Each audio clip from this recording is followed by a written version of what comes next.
जय श्री राम, जय श्री कृष्ण। जय बाबा। श्री कृष्ण कन्हैया गौशाला बाला राजपुरा। सारे भाइयों ने बहुत ही प्यारी सुबह में राम राम नमस्कार और सारे भाइयों को स्वागत धन्यवाद जिसका सेवा भेजा गौ माता के प्रति आस्था श्रद्धा रख के, तो सारे को बहुत बहुत धन्यवाद। कल भी जी बहुत प्यार आशीर्वाद मिले, जितना लोग मिले सारा तारीफ करी टीम की, मुहिम की, टीम की जगह काम करे होंगी। और आज एक और सरप्राइज है जो थाने मैं साहब ने बुलाऊं बे देवेगा। आजो जी। ले भाई राम राम सारा ने सुबह श्री कृष्ण कन्हैया गौशाला वाला राजपुरा की टीम की तरफ तो भाई राम राम। और वास्तव में क्या है कि सरप्राइज हर दिन सरप्राइज रहती है हमारे पास। हर दिन लगातार ऐसा कुछ होता रहता है कि एक नया उत्साह और नया जोश आ जाता है। हमने जब इसे गौशाला में इस टीम ने काम करना शुरू किया तो हमने एक विजन बनाया था कि हम किस बेस पे करेंगे, क्या ऐसा करेंगे कि जो हम इस हमारी एक मजबूत टीम बन सकती है और जो जिस मकसद से हम काम करना चाह रहे हैं उसमें सफल हो और लोगों के दिलों को जीत के हम सफल हो। तो हमने बेटियों के रूप में, बेटियों के जन्मदिन की शुरुआत के रूप में यहाँ काम करना शुरू किया था। और ये हमारे दिमाग में क्यों आया? क्योंकि इस टीम की जो शुरुआत होनी थी वो भी एक किसी बेटी का दिमाग था, वो भी एक किसी बेटी का दर्द था, एक बेटी की तकलीफ थी। वो बेटी हमारी ये बेटी है भाई, बेबी आज इसका जन्मदिन है। ये बेटी यहाँ पे गौशाला में पहले भी आती थी और इसने वो जो यहाँ करुणा भाव देखे है, जो गौ माता के मतलब जो दर्द देखे है, वो कहीं की सबसे पहले इस बेटी के दिमाग में वो चीज आई थी और इसके दिल और इसके दिमाग ने ये महसूस किया था कि क्यों न यहाँ पे जो ये गौ माता जो परेशान हो रही है, जो दुखी हो रही है, उनके लिए कुछ किया जाए।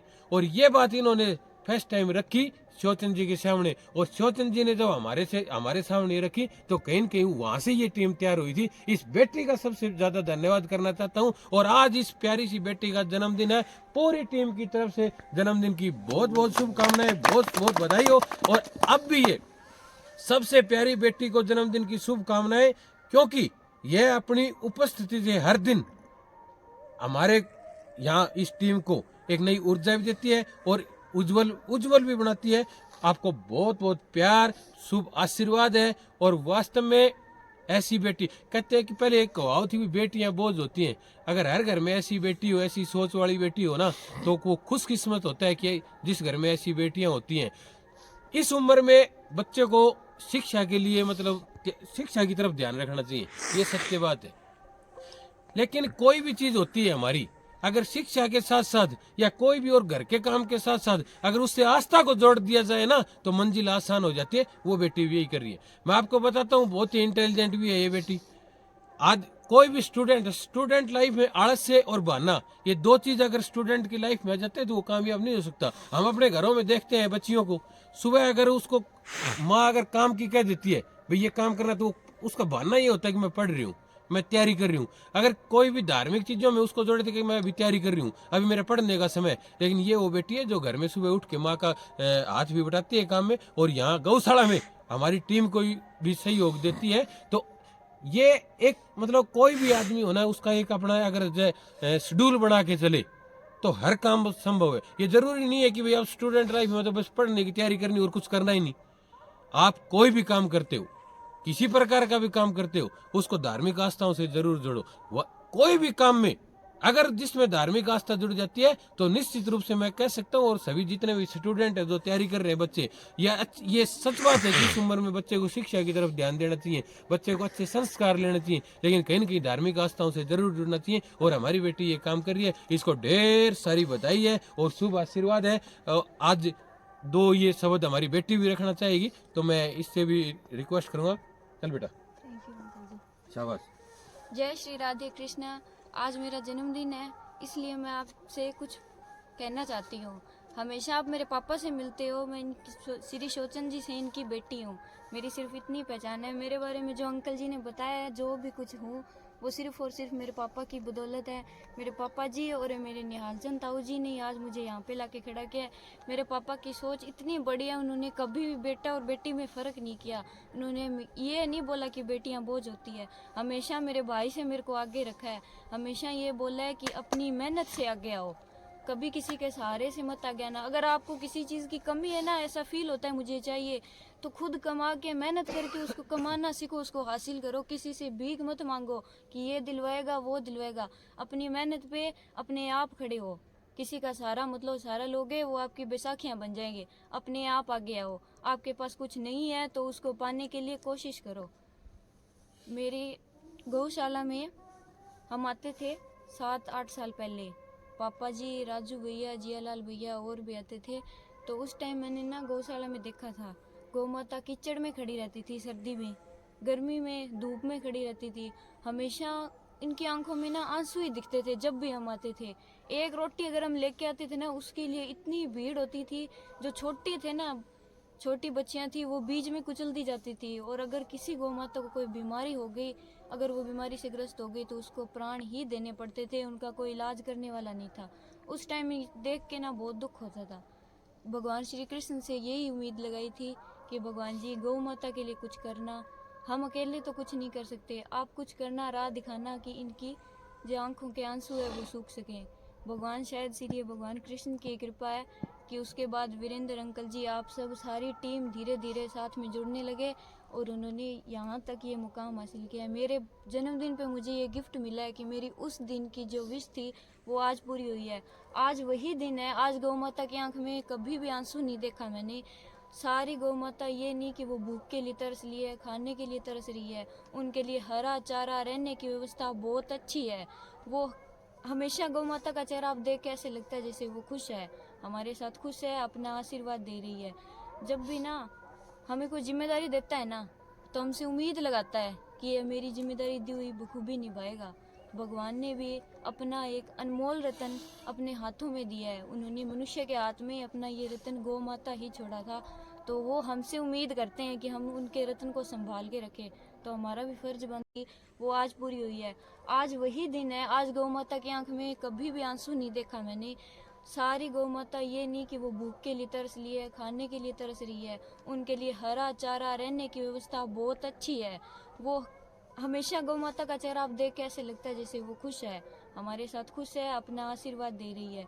जब भी ना हमें कोई जिम्मेदारी देता है ना, तो हमसे उम्मीद लगाता है कि ये मेरी जिम्मेदारी दी हुई बखूबी निभाएगा। भगवान ने भी अपना एक अनमोल रतन अपने हाथों में दिया है। उन्होंने मनुष्य के हाथ में अपना ये रतन गौ माता ही छोड़ा था, तो वो हमसे उम्मीद करते हैं कि हम उनके रतन को संभाल के रखें। तो हमारा भी फर्ज बनता है ना उनके रतन को बहुत बहुत ज़्यादा अच्छी तरह से संभालना। हमारा जो इतिहास है वो भी इस बात को प्रमाणित करता है। हमारे जो लोक देवता थे ना, गोगा जी, बाबू जी, महाराज तेजा जी, उन्होंने तो गौ माता की रक्षा के लिए अपने प्राण तक दे दिए थे। तो हम हिंदू धर्म में गौ माता का जो स्थान है वो सच में माता का है। हम सच में दिल से उनसे प्यार करते हैं, इसलिए उनके लिए प्राण देना भी बहुत बहुत छोटी बात समझते हैं। वो कहते हैं ना, प्रत्येक प्रतिमा में भगवान नहीं होते, लेकिन प्रत्येक माँ में भगवान होते हैं। तो गौ माता में भगवान को देखो। अपने ना कभी भी आपसे कुछ कहती हूँ, मैं छोटी सी बात बताती हूँ। घर से बाहर जाते हैं तो छुट्टियां मनाने के लिए जाते हैं, किसी काम से जाते हैं, अपने घर का जो मालिक है उससे अपने संपर्क बना के रखते हैं। अपने पापा है, अपने दादाजी है, ताकि हम जब वापस लौटें तो लौटने में आसानी हो। अगर हम कुछ दिन के लिए उनसे संपर्क तोड़ दें, वापस कैसे आएंगे? बिल्कुल। तो अपने भी यहाँ पे कुछ टाइम के लिए ही आए हैं, किसी को यहाँ पे हमेशा के लिए नहीं रहना। अपना हकीकत मालिक कौन है वो हम सब जानते हैं, उससे संपर्क बनाना बहुत ज़रूरी है ताकि हमें वापस लौटते समय कोई दिक्कत ना हो। और उससे संपर्क बनाने का तरीका गौ माता से अच्छा कोई नहीं हो सकता। गौ माता जितना अच्छा माध्यम है, उससे अच्छा माध्यम और कोई नहीं हो सकता। खुद के लिए, सबके लिए जीना सीखो। सबसे पहले परोपकार की भावना लेके आओ।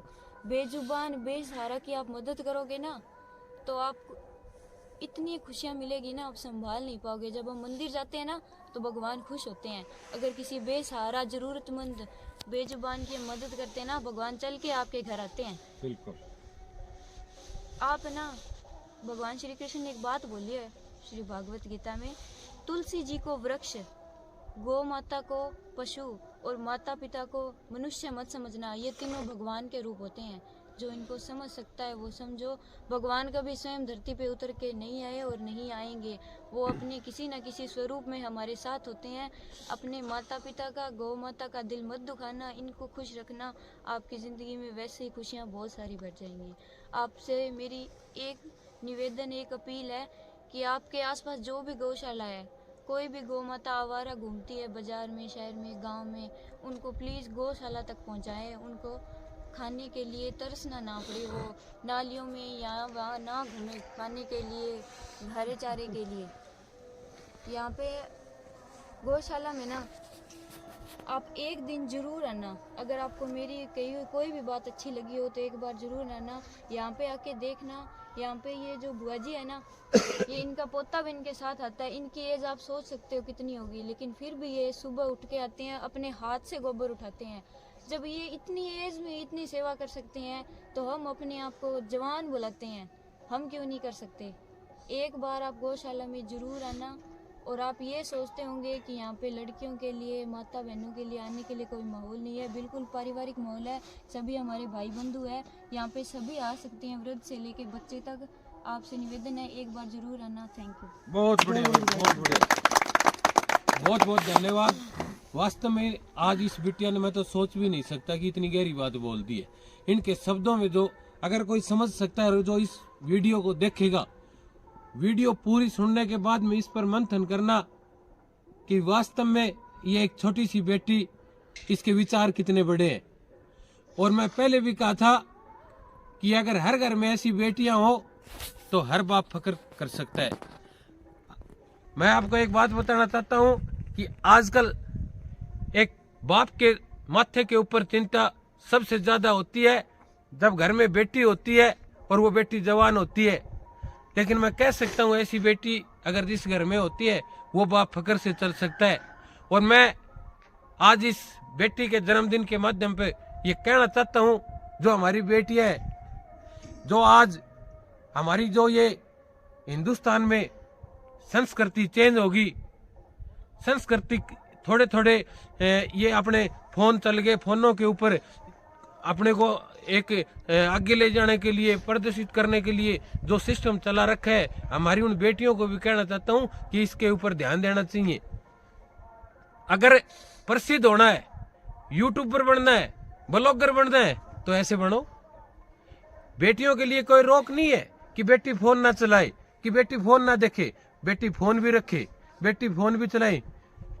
और बेटी मतलब पब्लिक के लिए भी, मैं कोई हर बेटी ये चाहे कि मेरे को प्रसिद्ध होना है तो वो भी कोई रोक नहीं है बेटी के लिए, लेकिन वो ऐसे होना चाहिए। ये नहीं है कि ऐसे डांस कर दिया और वो कर दिया, ऐसे करके किसी माँ बाप की आंखों को झुका के करे। और मैं एक बात कहना चाहता हूँ, आज अगर बात ही चल गई तो वैसे ये गौशाला की टीम है, गौशाला के माध्यम से काम करती है, ये कोई मंच नहीं है।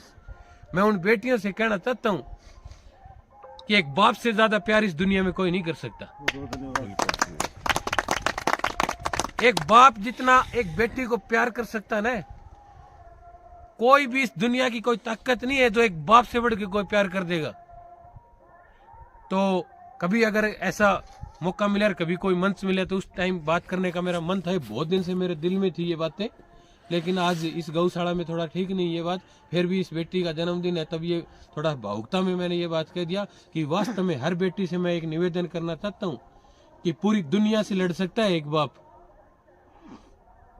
सिर्फ अगर एक बाप, जो भी कोई भी होता है, जो बाप अगर झुक सकता है तो वो बेटी से झुक सकता है, वरना उस दुनिया की कोई ताकत नहीं है कि उसको झुका दे। तो सभी मेरी बेटियों से निवेदन है कि वास्तव में इस बेटी द्वारा जो बात बताई गई उस पर ध्यान दे। और ऐसे ही आप भी अच्छी शिक्षा लेके, अच्छे संस्कार लेके और धार्मिक आस्थाओं से जुड़िए।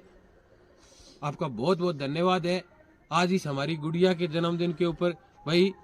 क्योंकि इसकी इच्छा और इसकी आस्था गौ माता के प्रति है, तो 500 रुपए की गुड़ की सेवा मेरी तरफ से